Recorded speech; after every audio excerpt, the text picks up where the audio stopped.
Teenage pregnancy means pregnancy in a woman aged 10 to 19 years. In most statistics, the age of woman is defined as her age at the time the baby is born. Adolescents become sexually mature and fertile approximately 4 to 5 years before they reach emotional maturity. Teenage pregnancy is pregnancy in a woman 19 years of age or younger. A woman can get pregnant if she has vaginal sex with a man at any age after she's begun having regular monthly period. Adolescent pregnancy can be defined as a teenage or underage girl, usually between age 13 to 19 years old, becoming pregnant. Teenage pregnancy is formally defined as a pregnancy in a young woman who has not reached her 20th birthday when the pregnancy ends, regardless of whether the woman is married or is legally an adult, aged 14 to 21 depending on her country. Ang teenage pregnancy ay isa lumalalang problema lalo na para sa mga developing countries kung saan ang kakulangan ng edukasyon at mga oportunidad na magagamit para sa mga kabataang babae ay malaki ang maitutulong sa naturang krisis sa kalusugan.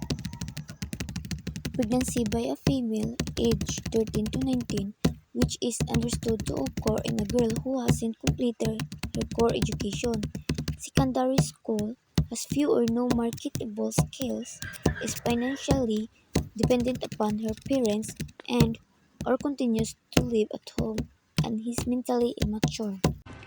Naalarma po ang ilang grupo sa patuloy na pagdami ng teenage pregnancy sa bansa na kinumpirma mismo ng datos ng gobyerno. Bukod sa epekto nito sa buhay ng batang maagang nabubuntis, dagok din daw yan sa ekonomiya. At nakatutok si Ivan Mayrina. Sa pagtatapos ng 2023, tinatayang papalo na sa 115 milyon ang populasyon ng Pilipinas. 1.6% itong pagtaas, pero mas mabagal ang paglaking yan kumpara sa 3% na paglobo ng populasyon noong mga nakalipas na dekada. Ang fertility rate o bilang ng anak ng isang ina, pababa rin na ngayon ay nasa 2. Pero kung sa pangkalahatan ay pababa ang bilis ng paglobo ng populasyon, pataas naman ito para sa mga musmos, mga edad 14 pababa.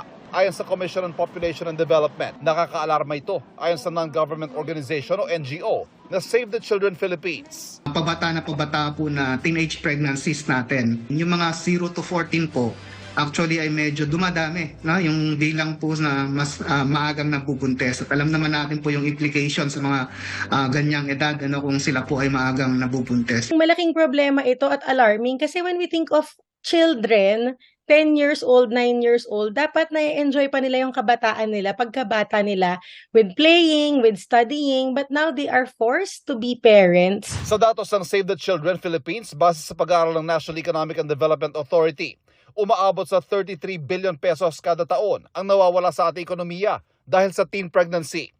Pero bukod sa kawalan ito sa ekonomiya, may tuturing na krimen ang bawat isa sa insidente ng nabubuntis ang isang batang paslit na malinaw na wala pa sa age of sexual consent na 16 na taong gulang. Ang malungkot pa, karaniway kaanak mismo ng bata ang nasa likod ng pang-aabuso. In some areas where we work with, sometimes even families force them to just cohabitate, but actually in our law, hindi ito allowed at talagang dapat mahuli ang mga perpetrators. Bahagi ng plano ng Philippine Development Plan ng Administrasyong Marcos ang pagsiguro na may kakayahan na maging produktibo ang mas nakararami sa populasyon ng bansa kapag tumuntong sa working age na 15 to 64 years old.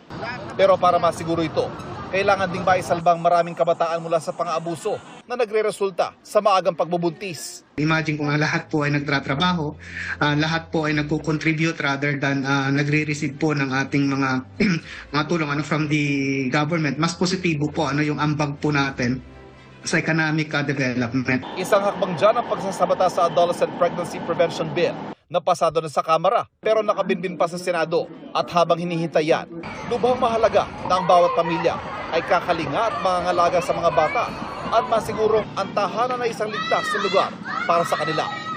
Para sa GMA Integrated News, Ivan Mayrina, nakatutok 24 oras.